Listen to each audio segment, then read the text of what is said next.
Ladies and gentlemen, we have yet another example of two-tier policing in London. A lot of you are already familiar with Niak Qurbani. He was a counter-protester who goes to Islamist protests. He hates Islamism, and he started by holding a sign, Hamas are terrorists, which they are. And he became infamous, and the police kept arresting him for simply saying that the Islamists they are bad people. This time he was outside the Iranian embassy yesterday. In case you didn't know, there was another election this week. Yes, the Iranian presidential elections, because their last president went on a very, very edgy helicopter ride. Didn't go too well. He was stoned by a mountain. And they have another, obviously they just had the election. They just elected a new president, a new puppet. Niak Qurbani was there with the other anti-Islamic occupation Iranians, obviously, to protest, because for some reason we still have a lot of pro-regime Iranians who live in the UK. Why do you live here? If you love your Islamic Republic of Iran, why are we allowing these people to keep coming here and causing chaos? So Niak was there, obviously protesting outside the embassy and everything else, and protests gets heated. You know, they use words, swearing at each other. The police officer, this one, came and said, "Don't swear." And then he accused Niak of swearing at him, at the police officer. Now, firstly, obviously, objectively speaking, don't swear at police officers. It's not nice, right? We get that. But it's funny how when the far left swear at police officers, when the Islamists swear at police officers, when the BLM movement swear at police officers, they don't really mind. But allegedly, Niak was being rude, right? But for being rude, he was arrested. Let's go to the video and see what exactly happened. No, you don't swear. Swear at me again and you're going to get arrested. Do not swear at me and get back. Don't touch me. Get back now. Do not swear at me. You're in a public place. Do not swear. Thank you.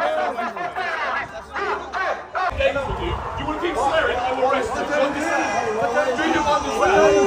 Do you understand? You keep swearing. You are in a public place. Stop swearing. It's your last warning. That's your last warning. What are you You're doing? an adult. Why are you I am doing? telling you, you're being recorded. You are giving swearing. warning I'm not to saying anything. The time You is are just racist. No, why? Time's 1939. You're under arrest for sexual Why? by public order.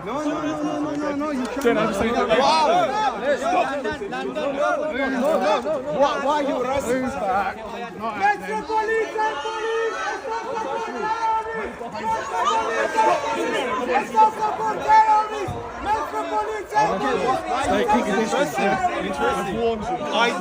I didn't swear.